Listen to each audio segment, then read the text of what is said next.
கரூர்ல 41 பேர் பலியான சம்பவம், அதன் தொடர்ச்சியா உயர்நீதிமன்றம், உச்சநீதிமன்றத்தில் நடந்த விசாரணை, அதன் தீர்ப்புகள், இது இல்லாம அரசியல் கட்சிகளுடைய கருத்துக்கள், எதிர்வினைகள், இது எல்லாத்தையுமே தொடர்ச்சியா சமூக வலைதளங்களையும் ஊடகங்களையும் பார்த்திருக்கோம். இப்படிப்பட்ட சூழல்கள்ல கூட்டணி கட்சிகளுடைய நிலைப்பாடு என்னவா இருக்கு? பெரிய கட்சிகளுடைய கூட்டணியில இருக்கிற கட்சிகளோட நிலைப்பாடு என்னவா இருக்கு? தாவேகவுடைய கூட்டணி நிலைப்பாடு இப்போதைய சூழல்ல என்னவா இருக்கு அப்படிங்கிறத பத்தி தான் இந்த வீடியோல விரிவா பேச போறோம். முதல்ல விஜயுடைய அரசியல் வருகை அப்படிங்கறத பார்த்தோம் அப்படின்னா 2 திராவிட கட்சிகளுக்குமே ஒரு மிகப்பெரிய கலக்கத்தை உண்டாக்கி இருக்கு அப்படின்னு தான் சொல்லணும். ஏன் அப்படின்னு பார்த்தோம் அப்படின்னா, விஜய் அதிமுகவுக்கு போனா அது ஒரு பெரிய கேம் சேஞ்சரா இருக்கும் அப்படிங்கிறது திமுகவுக்கு ஒரு மிகப்பெரிய கலக்கமா இருந்தது. ஆனா விஜய்க்கு அந்த மாதிரியான விஜய் தரப்புல இருந்து இப்போ வரைக்கும் அதிமுகவுக்கு அந்த மாதிரியான சிக்னல் எதுவும் கொடுக்கப்படலை அப்படின்னு சொல்லப்படுது. ஏன் அப்படின்னா எடப்பாடி கூட வந்து பாத்தீங்களா கொடி பறக்குது, எல்லாம் நல்லபடியா நடக்கும் அப்படின்ற ஒரு ரேஞ்சில பேசியிருந்தாரு அப்படின்னாலும் தாவேக தரப்புல அப்படிலாம் ஒண்ணும் இல்லை அப்படிங்கிறத நிர்மல்குமார் வந்து மறுத்திருக்காப்ல. சோ இப்படிப்பட்ட ஒரு சூழல்ல கூட்டணி கட்சிகளுடைய நிலைப்பாடு என்ன அப்படிங்கிறதும் திமுகவுக்கு இன்னொரு பெரிய பிரச்சனையா இருக்கு. முதல்ல காங்கிரஸ் எடுத்துக்கிட்டோம் அப்படின்னா, காங்கிரஸ் தொடர்ச்சியாவே, அதாவது தேர்தல் காலம் வந்துருச்சுனாலே ஆட்சியில் பங்கு, அதிகாரத்தில் பங்கு, இந்த மாதிரியான முழக்கங்கள் வர்றது இயல்பு அப்படின்னாலும் காங்கிரஸை பொறுத்த வரைக்கும் என்னன்னா, ஒரு காலத்துல நம்ம இங்க ரூலிங்ல இருந்தோம், ஆனா இன்னைக்கு என்ன ஸ்டேஜ்ல இருக்கும் அப்படிங்கிற ஒரு நிலைப்பாட்டுக்குள்ள செல்வ பிறந்தகை வந்திருக்காரு. அது இல்லாம விஜயுடைய பாப்புலாரிட்டி அப்படிங்கிறது தமிழ்நாட்டுல மட்டும் இல்லாம கேரளா, ஆந்திராவிலையும் கட்சிக்கான செல்வாக்கா மாறும் அப்படிங்கிற ஒண்ணு இருக்கு. குறிப்பா பாண்டிச்சேரியை பொறுத்த வரைக்கும் விஜயுடைய அந்த ஒரு பிரபலமான முகம் கிடைச்சதுன்னா கண்டிப்பா நம்ம வந்து அதிகாரத்துக்கு வந்துடலாம் அப்படிங்கிற ஒரு நிலைப்பாடும் காங்கிரஸ்க்கு இருக்கு அப்படின்னு சொல்லப்படுது. ஆனா காங்கிரஸுடைய உறுதியான நிலைப்பாடு அப்படிங்கிறது நவம்பர் 14 பீகார் தேர்தலுக்கு பிறகுதான் தெரிய வரும். இந்த இடத்துல திமுகவுக்கு என்ன பிரச்சனை அப்படின்னு பார்க்கும்போது, கடந்த அக்டோபர் 26 காங்கிரஸ் உடைய செயற்குழு கூட்டம் நடந்தது. அதுல கிரிஷ் ஜோடங்கர் பங்கேற்றார், கட்சியோட மேலிட பொறுப்பாளர். அவர் வந்து எதுவும் கூட்டணி பத்தி பேசல அப்படின்னு சொல்லப்பட்டாலுமே அங்க கூட்டணி குறித்து விவாதிக்கப்பட்டிருக்கு. அங்க சொல்லப்பட்டது என்ன அப்படின்னா, தாவேகாவோட கூட்டணி பத்தி தலைமை முடிவு பண்ற வரைக்கும் விஜய் பத்தியோ தாவேகா பத்தியோ எதுவும் பொதுவெளியில பேசாதீங்க அப்படிங்கிற ஒரு அதிகாரப்பூர்வமற்ற வாய்மொழி உத்தரவு கொடுக்கப்பட்டதா சொல்லப்படுது. இது ஒரு பக்கம். இப்ப என்னன்னா, திமுகவை பொறுத்த வரைக்கும் காங்கிரஸ் ஒருவேளை கூட்டணியை விட்டு வெளியேற முடிவுக்கு வந்துட்டாங்க அப்படின்னா மற்ற கட்சிகளும் அடுத்தடுத்து போயிருவாங்கன்ற பயம் திமுகவுக்கு இருக்கு. ஏன் அப்படின்னா, முதல்ல மனிதநேய மக்கள் கட்சி எடுத்துக்கிட்டோம் அப்படின்னா அவங்க கடந்த தேர்தலில் உதயசூரியன் சின்னத்துல போட்டிட்டாங்க.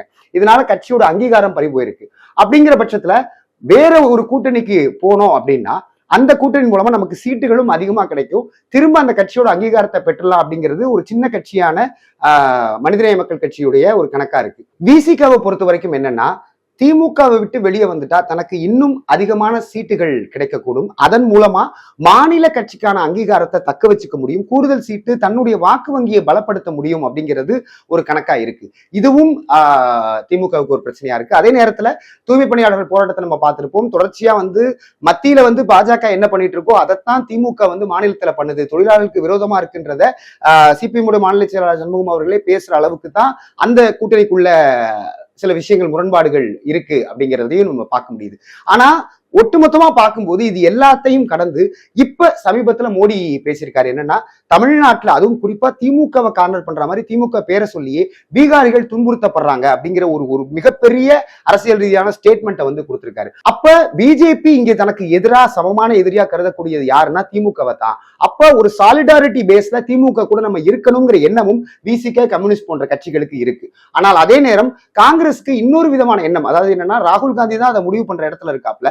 ராகுல் காந்தியை பொறுத்த வரைக்கும் விஜய் கூட போறது அப்படிங்கிறது இங்க மாநிலத்துல ஓரளவுக்கு ஒரு தேர்தல் கணக்குப்படி ஒரு சின்ன ரிஸ்கா இருந்தாலும் சரியான முடிவா இருந்தாலும் எம்பிக்கள் விகிதத்துல, ஏன்னா இப்ப நாடாளுமன்றத்துல காங்கிரஸ் உடைய பலம் அப்படிங்கிறது திமுக எம்பிக்களை நம்பிதான் இருக்கு.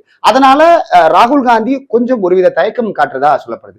இன்னொரு பக்கம் பார்த்தோம்னா அதிமுக தரப்புல வந்து ஒரு பெரிய வெடிகுண்டை வீசிட்டு போயிருக்காங்க பிரேமலதா. என்னன்னா, எங்களுக்கு ராஜ்யசபா சீட்டு கொடுக்குறேன்னு எடப்பாடி ஏமாத்திட்டாருங்கிற ஒரு ஸ்டேட்மெண்ட் தேமுதிக தரப்புல இருந்து வந்திருக்கு. அதனால அபிஷியலா வந்து தேமுதிக என்ன ஸ்டாண்ட் எடுக்க போறாங்கன்றது வரக்கூடிய காலத்துல தெரியும். அது இல்லாம பார்த்தோம்னா எஸ்டிபிஐ மட்டும்தான் இப்போதைக்கு அதிகாரப்பூர்வமா அதிமுகவுடைய கூட்டணியில இருக்காங்க, பாஜக தவிர்த்து பார்க்கும்போது. பாஜகவுக்கும் அதிமுகவுக்குமான நிலைப்பாடுங்கிறதுமே அவ்வளவு இதா இல்லை. ஏன்னா அக்டோபர் 12 ஒரு பிரச்சாரத்துக்கு போயிருந்தார், தன்னுடைய பரப்புரையை தொடங்கியிருந்தாரு நயினா நாகேந்திரன். அதற்கு கூட வந்து எடப்பாடி பழனிசாமி போகல. சோ பாஜக இருக்கிறத வந்து கொஞ்சம் ஒரு அசூயான ஒரு இதோட தான் ஹேண்டில் பண்றாங்களோன்ற ஒரு தயக்கமும் கேள்வியும் தொண்டர்கள் மத்தியில இருக்கு. ஏன் அப்படின்னா, ஒருவேளை விஜய் வந்துட்டாரு அப்படின்னா அந்த இடத்துல நம்ம பாஜகவை விட்டுட்டு விஜயை நோக்கி போகலாம் அப்படிங்கிற எண்ணம் இருக்கு. நாம் தமிழர் உட்பட எல்லா கட்சிகளுக்குமே விஜயுடைய வருகை அப்படிங்கிறது ஒரு பக்கம் கலக்கத்தை கொடுக்குது. சரி, இது எல்லாத்தையும் கடந்து விஜய் என்ன பண்ண போறாரு அப்படிங்கிறத பார்க்கும்போது, விஜய் மேல இப்போ வைக்கக்கூடிய மிகப்பெரிய விமர்சனம் என்ன அப்படின்னா, பாஜகவோட கைப்பாவையா அவர் மாறிட்டாரு அப்படிங்கிறதா விஜய் மேல வைக்கக்கூடிய ஒரு முதன்மையான விமர்சனமா இருக்கு. பாஜகவோட பி டீம்னு சொல்லி விஜயை சொல்லக்கூடியது. திமுக 2ஆம் கட்ட 3ஆம் கட்ட தலைவர்களே பிஜேபியோட ஆளுதான் அவரு அப்படின்றது நிறைய பேர், ஊடகவியலாளர் உட்பட நிறைய பேர் தொடர்ச்சியா அதை முன்னெடுத்துட்டு வராங்க அந்த ஒரு கருத்தை. அது உண்மையா அப்படின்னு பார்க்கும்போது என்ன சொல்லப்படுது அப்படின்னா, இங்க குறிப்பா உச்சநீதிமன்றத்துல வழக்கு நடந்தப்போ ஆதவர்ஜுனா ஒரு குற்றச்சாட்டை முன்வைக்கிறார். என்னன்னா, திமுக தரப்புல உச்சநீதிமன்றத்தில் இருக்கக்கூடிய டாப் ஒரு 40 வழக்கறிஞர்களை புக்கிங் பண்ணி வச்சுட்டாங்க, எங்களுக்கு வழக்கறிஞர்கள் கிடைக்க விடாம பண்ணிட்டாங்க அப்படின்றது ஆதவர்ஜுனாவோட குற்றச்சாட்டா இருக்கு. அந்த பட்சத்துல அவங்க யார்கிட்ட போறாங்கன்னா, ஆடிட்டர் குருமூர்த்திட்ட போனதாகவும், அவர் அமித்ஷா மூலமா ஒரு 2 அட்வொகேட்டை அரேஞ்ச் பண்றாரு. யார் அவங்க அப்படின்னா, அரிமா சுந்தரம், கோபால் சுப்பிரமணியம். இவங்க 2 பேரும் தான் நீதிமன்றத்துல வாதாடி இடைக்கால தடை வாங்கி கொடுக்குறாங்க இங்க உள்ள அந்த சிறப்பு குழுவுக்கு, எஸ்ஐடிக்கு. சோ இந்த விஷயத்தினால என்னன்னா, பாஜக சொல்றதை கேட்கிற இடத்துல விஜய் வந்துட்டாரு அப்படிங்கிற ஒரு கருத்து முன்வைக்கப்படுது. அது உண்மையா அப்படின்னு பார்க்கும்போது, விஜயால இப்போதைக்கு இந்த கேஸ் முடிகிற வரைக்கும் சிபிஐ அந்த குற்றப்பத்திரிகை தாக்கல் செய்து இந்த வழக்கு முடிகிற வரைக்கும், ஏன்னா அந்த வழக்குன்றது இப்போதைக்கு முடியாது. நம்ம பொதுவா பார்க்கும்போது சிபிஐ எடுத்த வழக்குகள்ங்கிறது கிட்டத்தட்ட 7-8 வருஷம்லாம் ஆயிருக்காது. ஸ்டெர்லைட்ல இருந்து பல வழக்குகள் நம்ம பார்த்திருக்கோம். இப்படிப்பட்ட ஒரு சூழல்ல விஜய் தரப்புல இருந்து என்ன சொல்லப்பட்டிருக்கு அப்படின்னா, அவங்களுக்கு அடுத்த கட்டமா இந்த இடைக்கால தடை வாங்கினதுக்கு பிறகு அடுத்த கட்டமா என்ன பேச்சுவார்த்தை நடந்திருக்குன்னா, நீங்க கூட்டணிக்குள்ள வரணும், பிஜேபியோட கூட்டணிக்குள்ள வரணும்னு சொல்லும்போது விஜய் தரப்புல சொல்லப்படுறது என்னன்னா, இப்போ உங்களுக்கான டார்கெட் திமுக வீழ்த்துறது தான். அதை நாங்க சிறப்பா செய்வோம். இப்போ நீங்க கூட்டணிக்குள்ள வந்தீங்க அப்படின்னா அது நிச்சயமா சிறுபான்மையினர் ஓட்டை எங்கிட்ட இருந்து எடுத்துரும். ஏன்னா சிறுபான்மையினர் நிறைய பேர், கிறிஸ்துவர்கள், இஸ்லாமியர்கள் நிறைய பேர் பாத்தீங்கன்னா விஜய்க்கு ஆதரவு கொடுக்குற ஒரு ஸ்டேஜ்ல இருக்காங்க. ஏன்னா திமுக இஸ்லாமியர்களுக்கு எதுவும் செய்யல அப்படிங்கிற ஒரு எண்ணம் இருக்கு. சிறைவாசிகள் விடுதலையிலிருந்து நிறைய விஷயங்கள், வக்பு வாரிய சட்டத்தில இருந்து நிறைய விஷயங்கள் மேல திமுகவுக்கு இஸ்லாமியர்கள் மேல ஒரு விதமான ஒரு பிணக்கு இருந்துகிட்டே இருக்கு. இப்படிப்பட்ட ஒரு சூழல்ல இஸ்லாமியருடைய வாக்கு எனக்கு வரும், நீங்க கூட்டணிக்குள்ள வந்தீங்கன்னா அது தப்பா போயிடும், உங்களுக்கு 2029 எம்பி தேர்தலை நம்ம கூட்டணி வச்சுக்கலாம் அப்படின்னு விஜய் தரப்புல பேசப்பட்டதாகவும் சொல்லப்படுது. இந்த இடத்துலதான் தாவேக்கவுடைய முக்கியமான முகமா அறியப்படக்கூடிய புசி ஆனந்த் பத்தி நம்ம பேச வேண்டியிருக்கு. ஏன்னா விஜய் சமீபத்துல நிறைய பொறுப்பாளர்கள் முக்கியமான மாற்றங்கள் பண்ணியிருக்காரு, கிட்டத்தட்ட ஒரு 28 பேரை. அப்போ பெருசா விவாதிக்கப்பட்டது, அதுவும் குறிப்பா கரூர் ஸ்டாம்பேடுக்கு பிறகு பெருசா விவாதிக்கப்பட்டதுன்னா, புசி ஆனந்த் போயிட்டாருன்னா கட்சி முழுக்க விஜய் கண்ட்ரோல்ல வந்துடும், இல்ல விஜய் அதுக்கான முயற்சிகளில் ஈடுபடணும் அப்படிங்கிறது தாவேக்கிலிருந்து விலகிய நிர்வாகிகள் ரொம்ப காலமா தாவேக்காவோட பயணிக்கக்கூடியவர்களுடைய ஒரு எண்ணமா இருந்தது. புசி ஆனந்த் போகணும், ஏன்னா அவர் மேல பல்வேறு குற்றச்சாட்டுகள் இருந்தது, பண மோசடி உட்பட பல்வேறு குற்றச்சாட்டுகள் முன்னாள் நிர்வாகிகளால முன்வைக்கப்பட்டது. ஒரு தொகுதிக்கு இவ்வளவு வாங்கினாரு அப்படின்றது. இப்படிப்பட்ட சூழல்ல இப்ப கட்சிக்குள்ள புசி ஆனந்துடைய அதிகாரம் அல்லது அவருடைய உறுதித்தன்மை எப்படி இருக்கு அப்படின்றத நம்ம யோசிச்சு பார்த்தோம் அப்படின்னா, முன்னாடியை விட இன்னும் ஸ்ட்ராங்கா இருக்கு. ஏன் அப்படின்னா, கிட்டத்தட்ட ஒரு 110 மாவட்ட செயலாளர்கள், ஒரு 5 மாவட்ட செயலாளர்கள் போல 105 மாவட்ட செயலாளர்கள் இப்போதைக்கு இருக்காங்க. அவங்க எல்லாருமே யாருன்னு பார்த்தோம்னா புசி ஆனந்துடைய ஆதரவாளர்களாக தான் இருக்காங்க. சரி, புசி ஆனந்துக்கு என்ன கணக்கு அப்படின்னு பார்த்தோம்னா, ஏற்கனவே அவர் புதுச்சேரியில ஒரு எம்எல்ஏவா இருந்திருக்காரு. புதுச்சேரியில எம்எல்ஏ அப்படின்றது இங்க இருக்கக்கூடிய எம்எல்ஏக்கு உண்டான ஒரு பவர்ஃபுல்லா அப்படின்னா கிடையாது. ஏன்னா இங்க ஒரு அதிகபட்சம் ஒரு 10 வார்டை சேர்த்தோம்னா அதுதான் அங்க ஒரு தொகுதி. சோ அப்படிங்கிறப்ப அவர் நினைச்சாருன்னா காலையில ஆரம்பிச்சாருன்னா ஒரு மதியத்துக்குள்ளேயே தொகுதியை ஃபுல்லா ரவுண்ட் அடிச்சிட முடியும்ன்றப்ப பெரிய ஒரு அதிகாரமிக்க போஸ்டிங் அது கிடையாதுன்ற எண்ணம் புசி ஆனந்த் கிட்ட இருக்கு.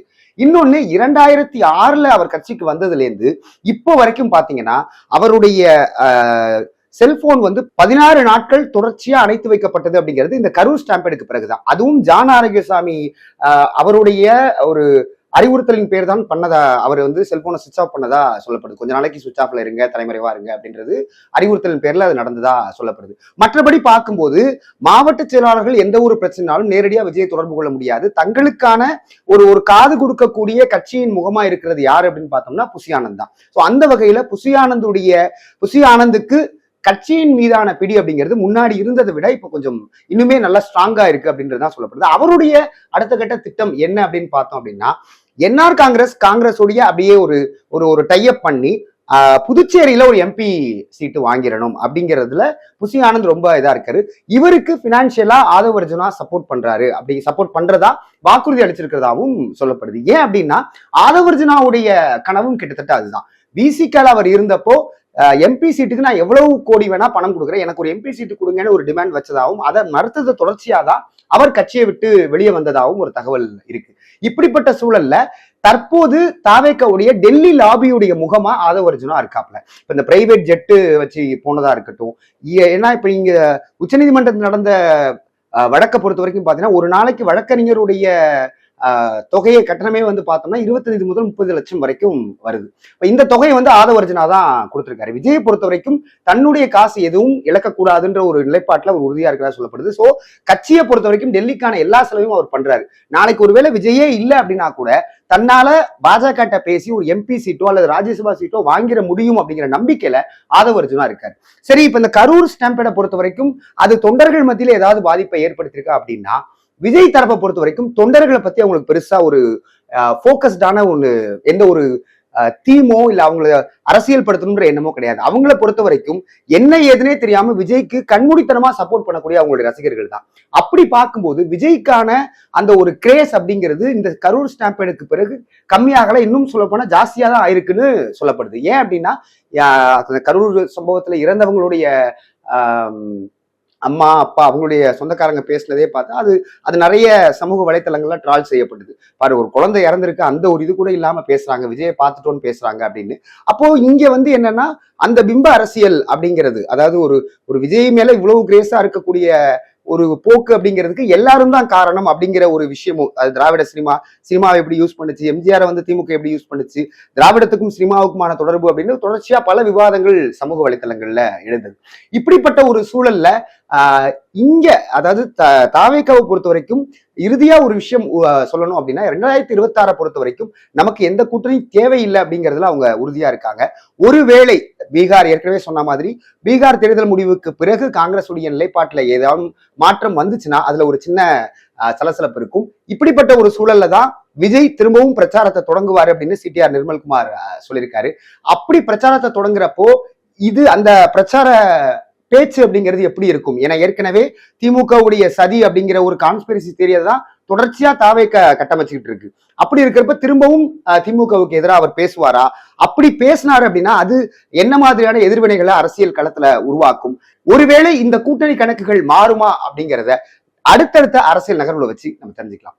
தொடர்ச்சியா பல அரசியல் அப்டேட்களை தெரிஞ்சுக்க டிஎன்டியோட இணைஞ்சிருங்க.